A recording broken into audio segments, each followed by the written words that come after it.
1, 2, 3.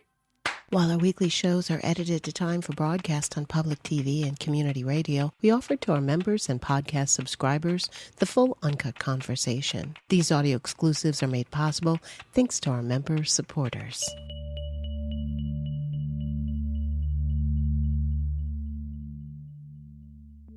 When the Supreme Court declared that immigration agents could consider race during deportation sweeps, Justice Brett Kavanaugh said that citizens shouldn't worry. When House Speaker Mike Johnson described No Kings protest participants as pro-Hamas, GOP media saw no problem with that. With President Donald Trump threatening repeatedly to invoke the Insurrection Act if federal courts continue to bar him from sending National Guard troops to Democrat-run cities, White House officials continue to tell reporters that they don't think he'll do it. But others see those steps as a prelude to dictatorship. Invoking the Insurrection Act would federalize the National Guard and permit the president to use the U.S. military to put down what he deemed to be unrest. Or, as the president put it recently, there's no more court cases, there's no more anything. Well, that's just not true, but it hints at what the president might like. Is Trump's next move invoking the Insurrection Act? Our guests are taking Trump's threats absolutely seriously. Congresswoman Pramila Jayapal is the ranking member of the House Judiciary Subcommittee on Immigration, Integrity, Security, and Enforcement and represents Washington State's 7th Congressional District. She's been at the forefront of congressional oversight and opposition to the Trump administration's immigration policies. Marine Captain Janessa Goldbeck is a veteran and CEO of Vet Voice, a national nonprofit that mobilizes veterans and military families to help shape American democracy and defend the values they swore to uphold. Here's Representative Jayapal at Seattle's recent No Kings protest. We are the people's movement that will save our democracy!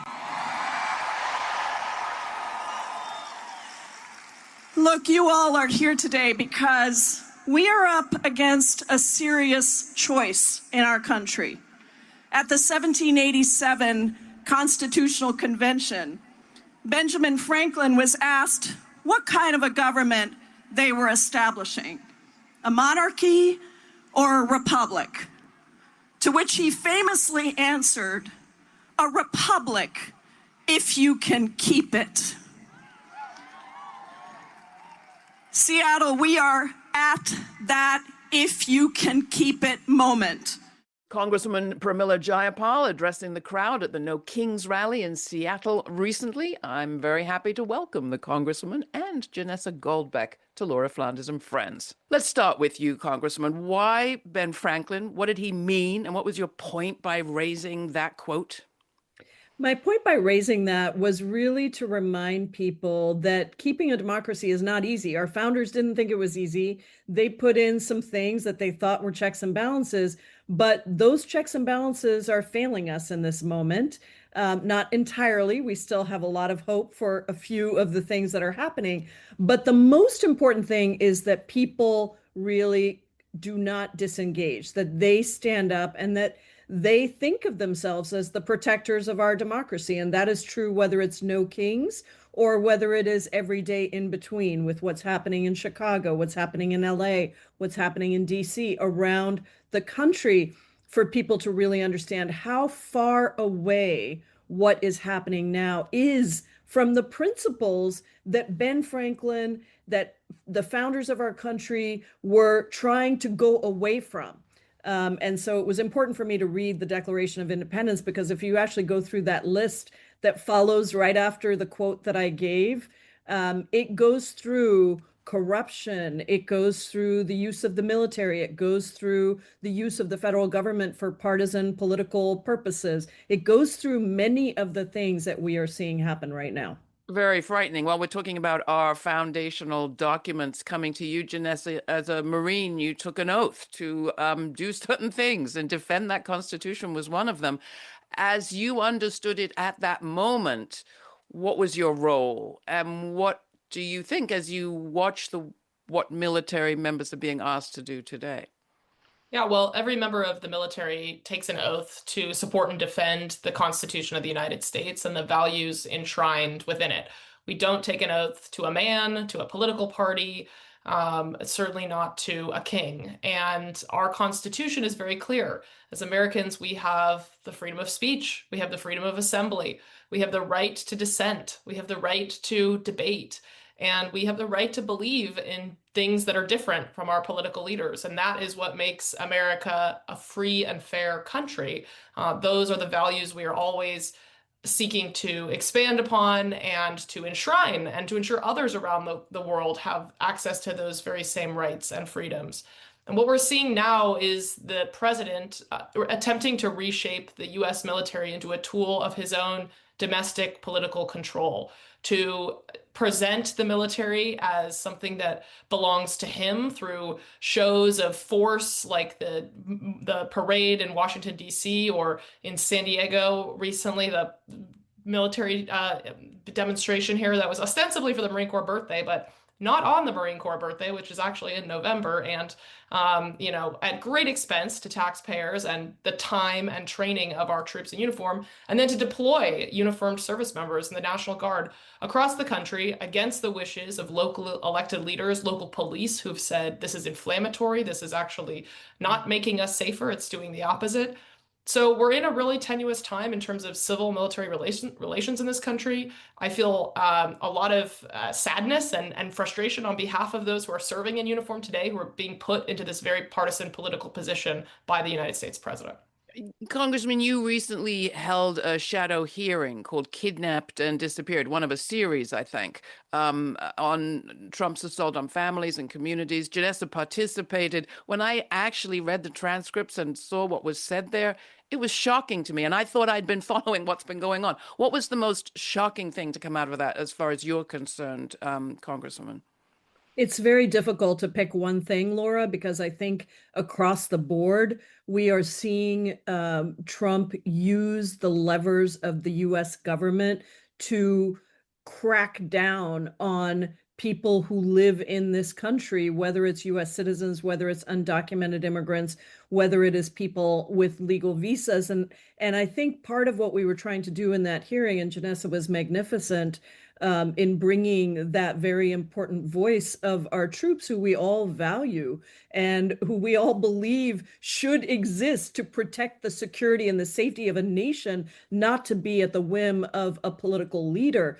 But from the individual stories of, directly impacted individuals, one of whom had to move to Mexico because she's a US citizen. Her husband was picked up and, was coerced essentially into moving to Mexico. She had to move her kids, who have many issues, medical issues that she was also dealing with. Another US citizen who is looking after 4 US citizen children who were separated from their parents, to the economic effects, having somebody who just did a study that shows that none of this is in the interest of the American people or the American economy. Mass deportations is a bad strategy, no matter who looks at it. And then, of course, all of the immigration attorneys who are dealing with these cases on the ground, everybody making the case that if this can happen to any one group of people, it can happen to anyone. If it can be used in the context of the National Guard being deployed in the context of immigration, they can be deployed to crack down on peaceful protesters. And they are, in fact, in different ways, still at the edges, but they can be deployed for any reason. There are very clear reasons why these protections that Janessa mentioned are in place.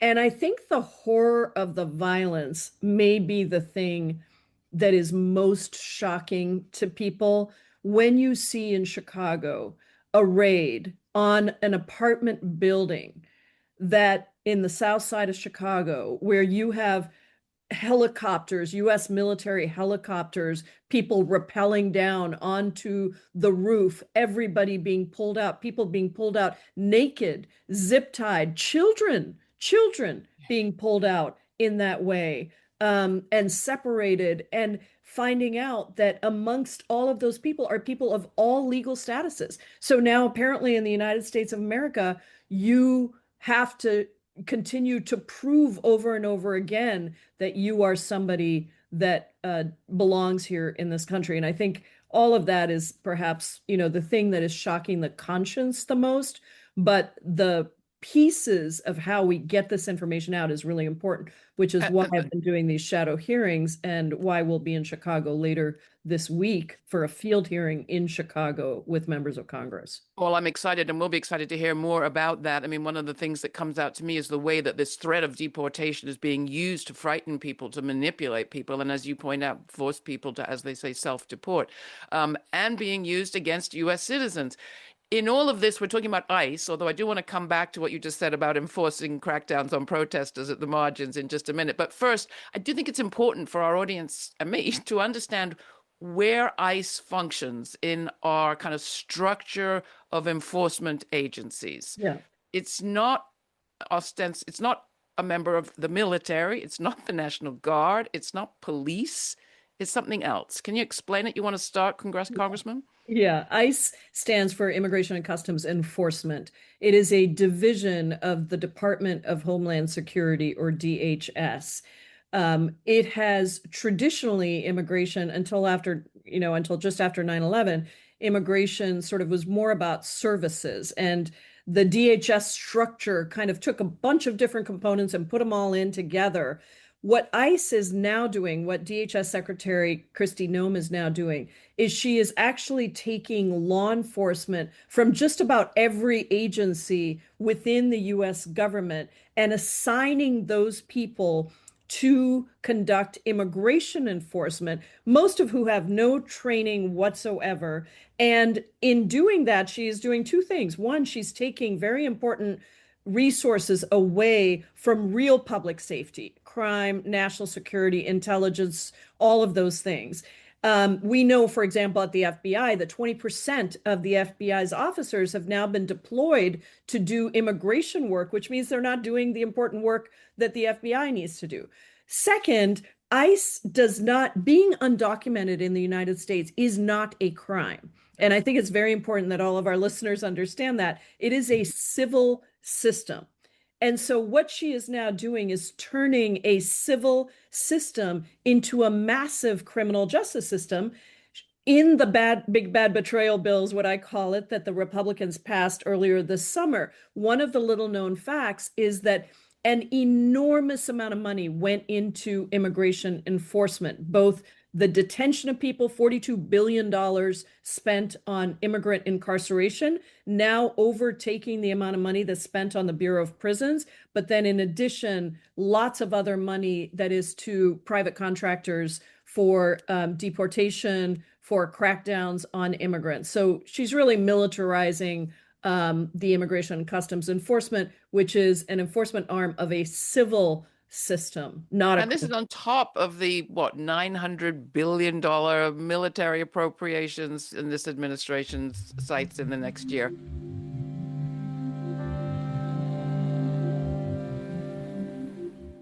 Coming to you, Janessa, how do you in the military, who go through famously strenuous training, most of you, think about all of this?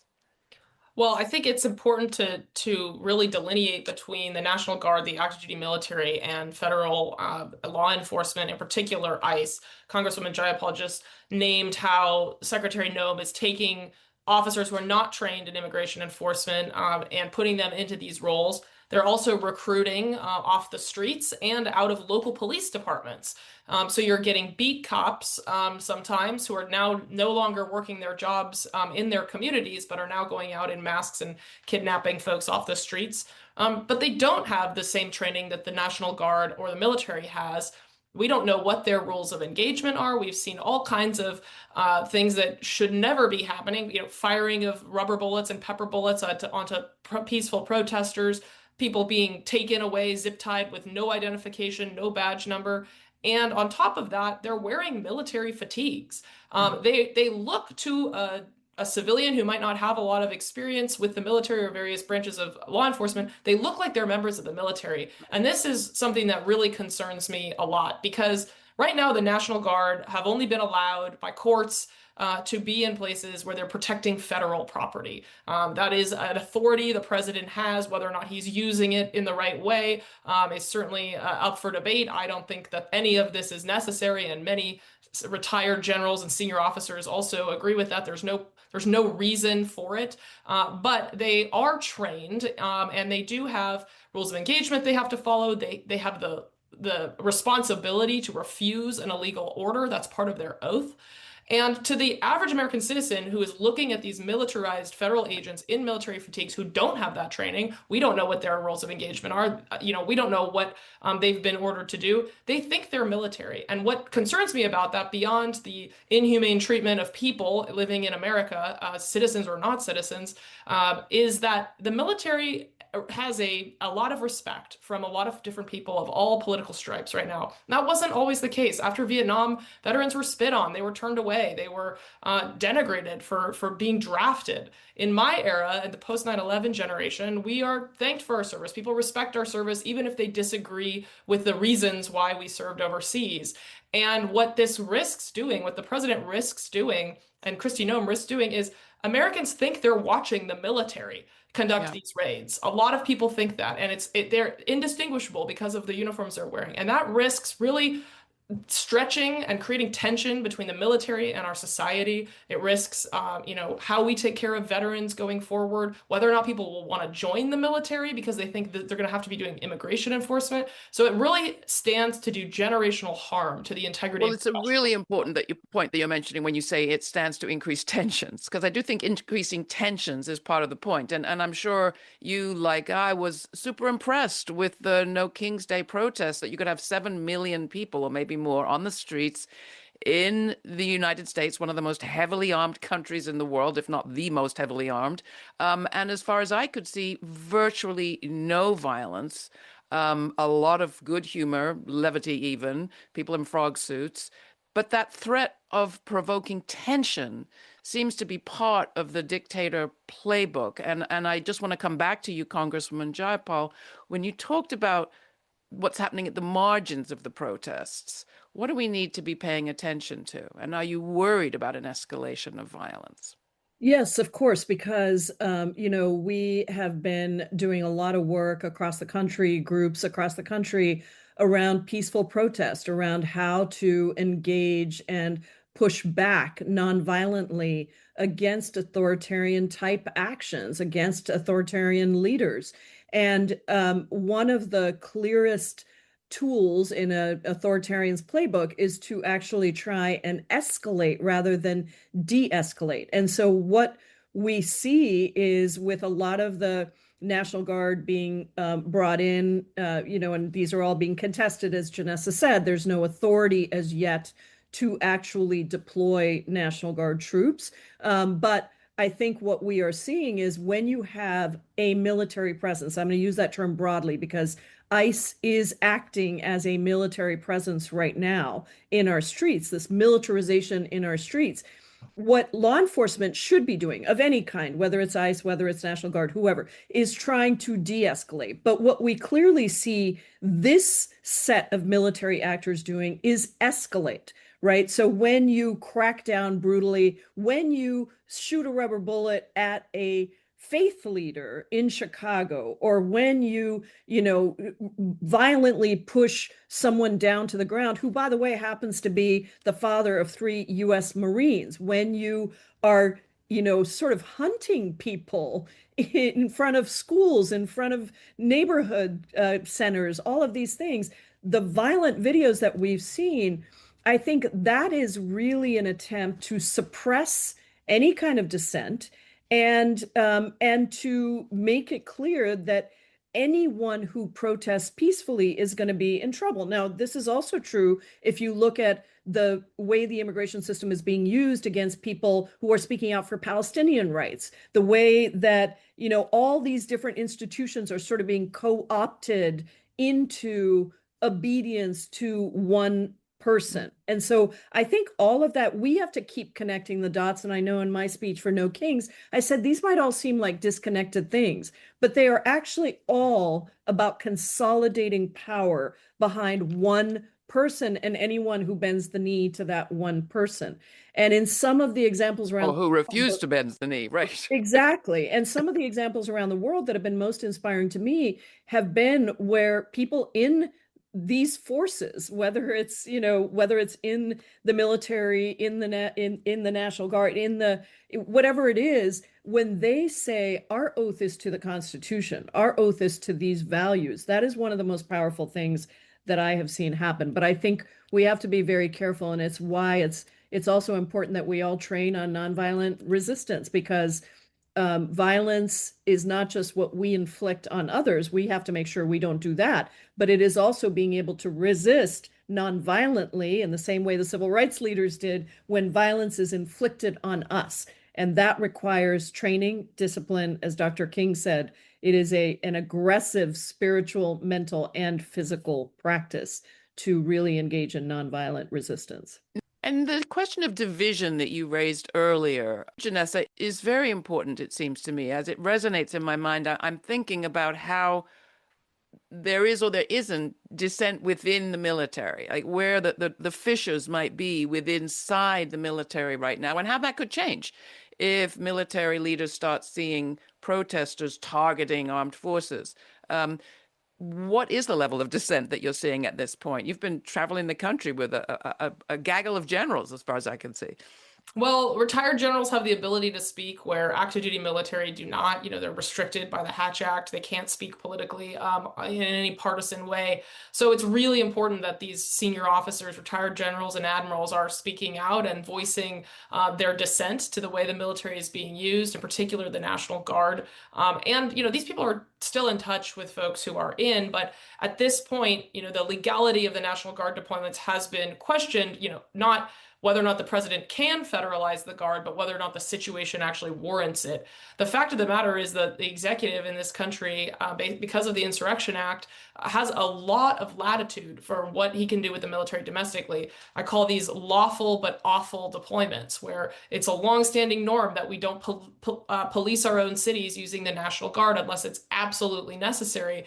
And part of the reason we do that is because the National Guard is not aside from the fact that we don't want to live in a militarized society, the National Guard is not just like an endless resource. They are a trained standing force to be used in cases of emergency. And over the last 2 decades that America has had our misadventures in the Middle East, they have been operationally part of that deployment cycle just as often, in some cases more often, than active duty military forces. So it's not that we can just take guardsmen and women from one place and send them into Chicago and we're not incurring a cost. We're incurring a cost to our readiness in terms of our ability to respond to threats both at home and overseas. And those families are incurring a cost. Many of these soldiers and airmen are all citizen soldiers. They have full-time jobs and families back at home.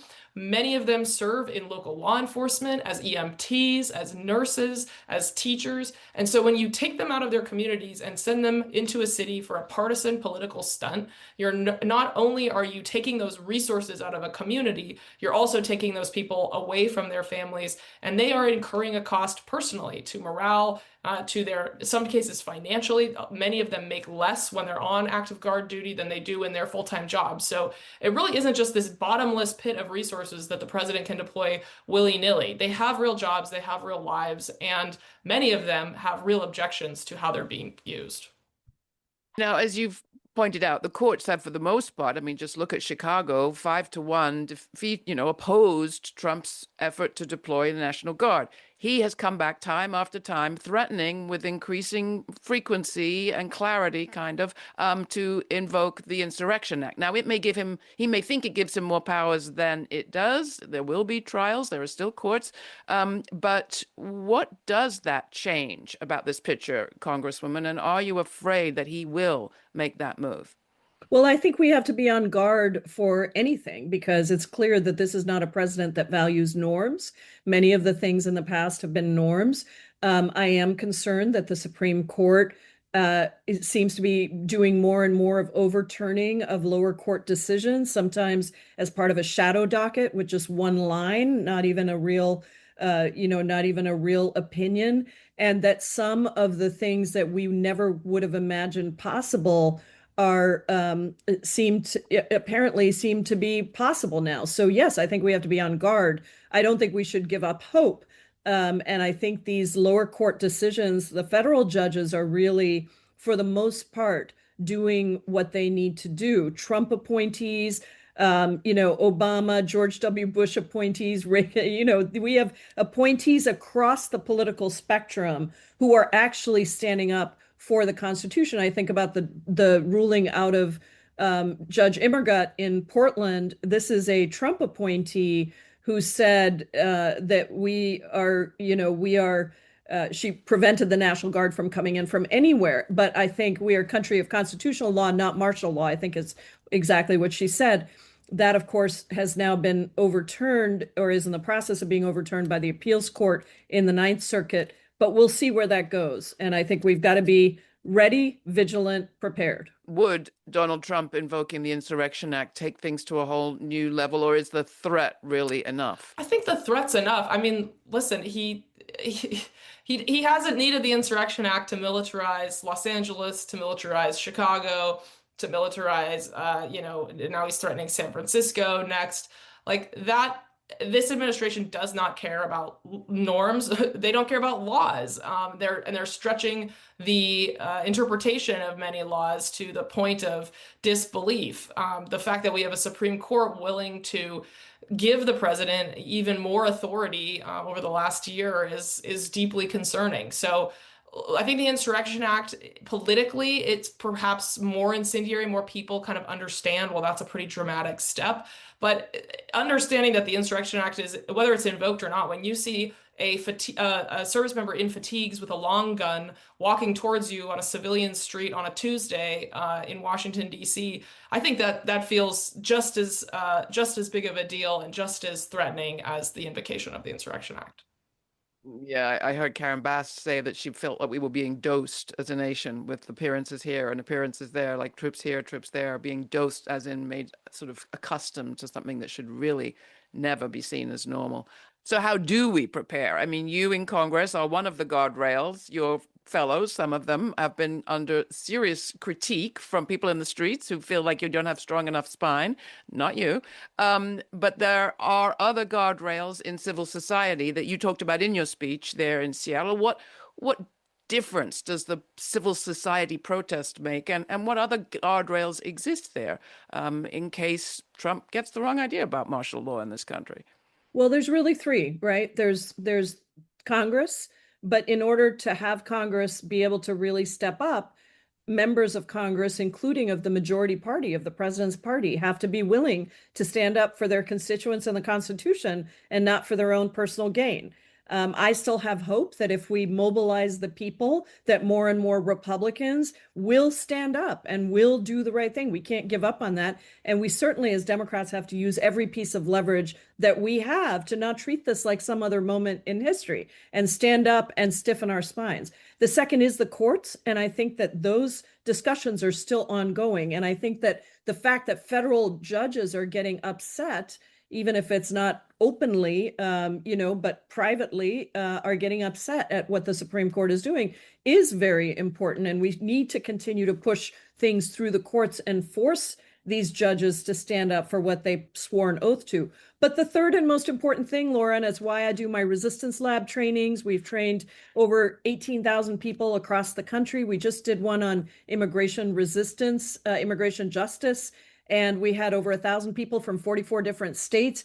People need to understand how they can plug in. We have a lot of Americans across the country, 7 million at minimum, who showed up in the streets for No Kings, but many, many more who are our allies for democracy, who are our allies for immigration, who are our allies for a military that is actually used for the benefit of the people, not for the benefit of a king. And so those are all of the people that we need to bring in and build a very powerful people's movement, because at the end of the day, my belief is that that's the only thing that's ever saved democracies from falling is the people.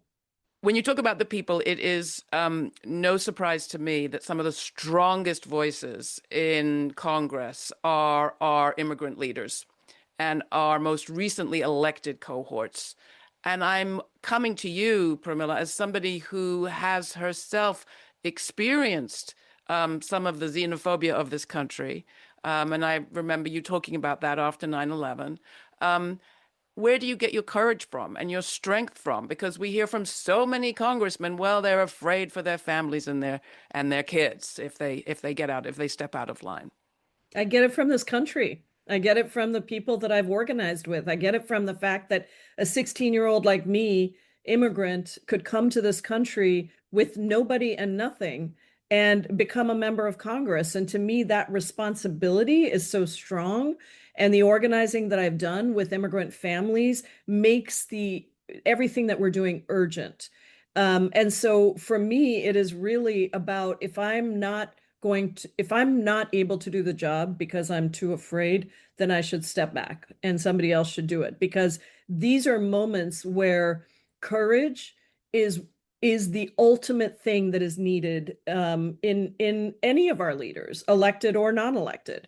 It takes a lot of courage I had somebody who is active duty now who, came to tell me what was happening because he's a conscientious objector. It takes a lot of courage for people, even within the institutions that are being co-opted, to stand up. And I think we have to do everything we can to make sure that we amplify that courage. For me, it's not worth being where I am if I can't really fight for the things that I am supposed to represent when I take that oath of office. It's not just words. It actually means something. And it makes me deeply moved every time I do that. Every 2 years, I take that oath. And I know what that means. It means that I, as an immigrant, one of less than 24 naturalized citizens to serve in Congress, can talk about what it means for immigrants, what it means for people on valid visas, what it means for US citizens,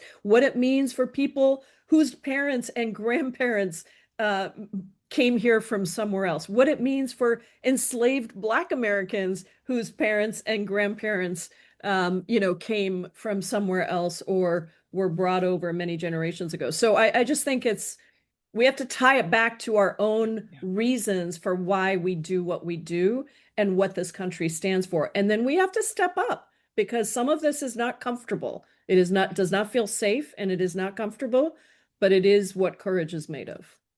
Well, it is part of what we stand up for is the future. I'd love to keep you longer, but I know you have to go. And so my last question to you is, what do you think is the story the future will tell of this moment, of us looking forward, I don't know, 25, 50 years? Well, I wanted to tell the story of how we had to fight back against some horrific attacks on our democracy, and that we were able as a country to come together over party, over rural, urban, over race, over religion, over any other factor, come together as Americans, as people who care about this great nation, and save it. And we made sure, this is the story I want to tell, we made sure that we kept our republic, as Ben Franklin told us so many years ago that we would have to do. Congresswoman Pramila Jayapal, thank you so much for joining us. Thank you, Laura. And thank you, Janessa. So powerful. Yeah, great to see you too. All right. Good to see you. We'll be in touch. And I have lots of more questions for you, Janessa. Hi, it's Laura. Independent media is a collaborative project, and you play a critical part in it. This show is made possible by our viewers and listeners, not corporations or advertisers. So join our member supporter honor roll by going to lauraflanders.org/donate to contribute. That's lauraflanders.org/donate. And please stay kind, stay curious, and commit to supporting this no ads, no gimmicks, not all about profit show, again, or for the very first time. Thank you. And a reminder to hit that subscribe button wherever you get your podcasts. And thank you. Now back to our full uncut conversation. So we've been talking about ICE, and one of my questions to you, Janessa, is, you hear from anti-fascist scholars that dictators need like their own personal army. Is ICE, in a sense, functioning as that, or do you fear that it could? I'm really concerned about this, Laura. I mean, look at the budget. The Congresswoman mentioned the big ugly bill, whatever we're calling it. The funding bill that passed included enough resources to grow ICE to be larger than the United States Marine Corps.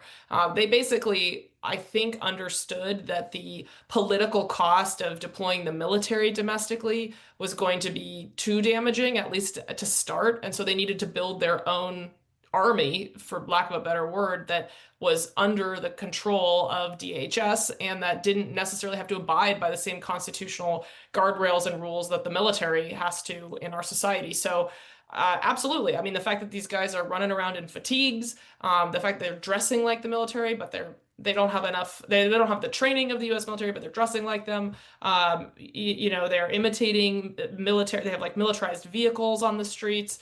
All of that is an attempt to intimidate and control. What are you hearing from the people you're in touch with about how they're preparing or what they're anticipating as Donald Trump threatens to send more U.S. force to cities like New York City and Baltimore? Well, I'm hearing from a lot of military families, National Guard families, that they're really concerned about their guardsmen or women being sent into a really fraught and dangerous situation where they're unnecessarily, placed between protesters potentially and an ICE facility.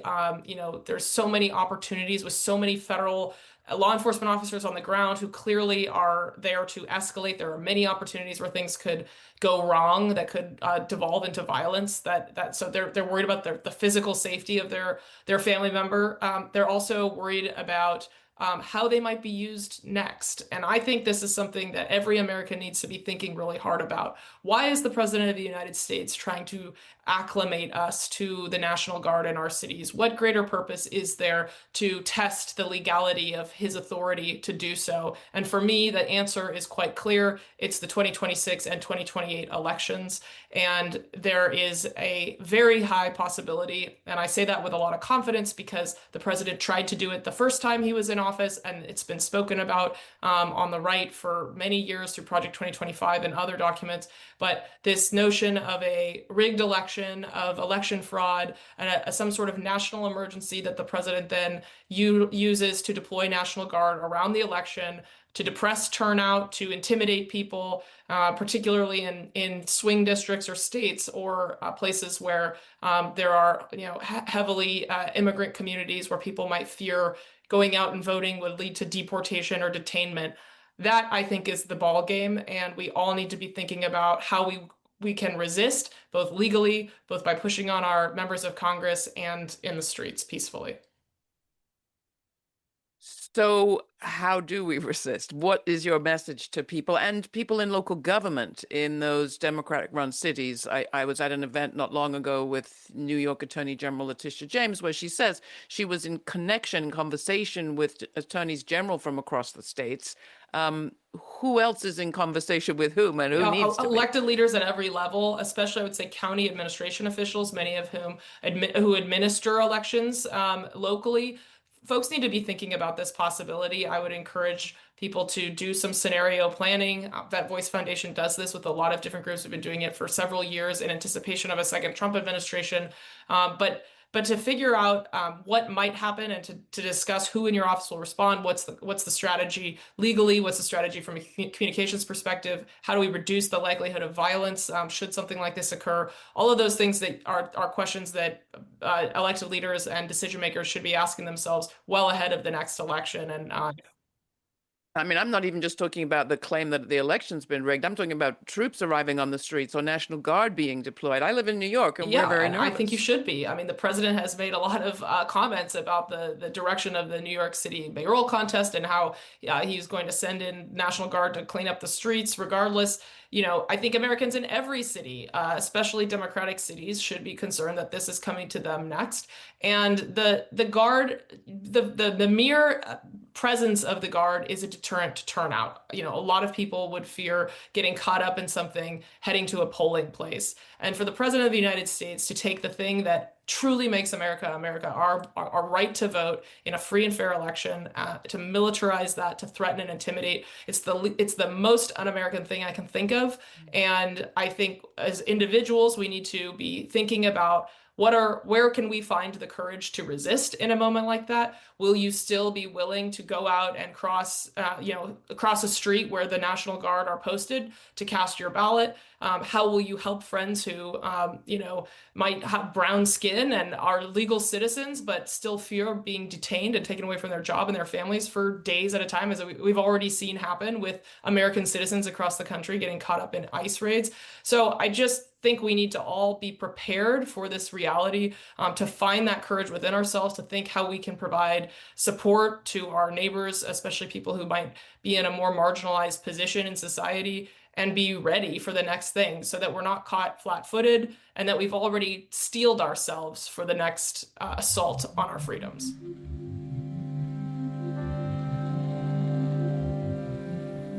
I only have a couple of questions left, but one of them has to do with the last time we had you on the program. We were talking about the film War Game, which kind of scenario imagined a Democratic administration deciding whether or not to invoke the Insurrection Act because there was a January 6th type insurrection. All of us are here today because we are increasingly concerned by the rise of domestic extremism and radicalization in this country, specifically within the active duty military forces. I don't need to tell you that the alarms are flashing red. Most of you have at one point sworn under oath to protect and defend the Constitution. Today we'll examine a frightening scenario: what happens when those in uniform break that oath? I think what brought us all together is a need to be better prepared. And the exercise is Introduction to Coup Prevention 101. I'm a retired lieutenant general. I spent 37 years in the Army. I'm pretty adamantly nonpartisan. In fact, that was one of my conditions for participation, that it was not a partisan exercise, because this should not be about politics. This is about security. That's the trailer for War Game. You'll find a link in the podcast description to that episode that features Janessa and other team members behind War Game, released prior to the 2024 elections, that questions how prepared we are for another post-election insurrection. They pondered and debated and thought carefully and talked about the consequences and how you come back from it. Do you think there's a room somewhere where that scene is playing out? It feels very Pollyanna-ish in retrospect, to think about government officials thinking about ways to de-escalate a situation, ways to restore the rights of peaceful protesters, and make sure that those rights were protected. And that was the intent of the film, and the exercise really was to help educate people about the Insurrection Act, what it means, why and how it's been used in the past, and how using it or deploying troops domestically would be such a departure from the way we viewed the use of the military since this country was founded. I do think that there are people who have good intent in government that are doing their best, and in the military certainly, who are working to ensure, the fact that we've had National Guard deployed and we've had, no instances of violence with the Guard specifically, really speaks to the leadership, the local leadership on the ground, and the values they're impressing on the troops in uniform there. But, years go by and we see people getting out of the military or being forced out because they're not sufficiently loyal to the president, or he thinks they're a DEI hire or whatever it is. And we start to see the makeup of the U.S. military change. I mean, the U.S. military has remained adamantly nonpartisan since its founding under civilian leadership, because, and that has ensured that we have the most professional and lethal fighting force in the world. We're not there to serve one person or one party, but the values of the Constitution and to keep America safe. But what the president is doing by putting troops in these positions and reshaping who and what is promoted and what types of people are sought after to join is, I believe, doing generational harm to the professionalism of the military, and might get us to a point where you have officers who are loyal to a man and not the values in the Constitution. There's what he does, and then there's the imagery he puts out. And nothing to me was really more horrible after the No Kings protest than to see that AI generated video that the White House, I think the president himself approved the distribution of it on social media, depicting him in a kind of Top Gun plane literally defecating on the people. I can only imagine you and your colleagues. I know you're a Marine, no Air Force, but I mean, how did people respond to that? And Yeah, what can we do about that? if you haven't seen that video, don't go find it. No, don't. Spare your brain cells. Look, I was at the No Kings protest in San Diego over the weekend. I was marching alongside friends who are federal workers who are, currently not getting paid. A park ranger whose park is closed. A veteran was marching right beside us, wearing his VFW cover. I saw a number of whenever I see veterans wearing, veteran paraphernalia, I always like to go and say hello and shake their hand and thank them for their service and thank them for being out there.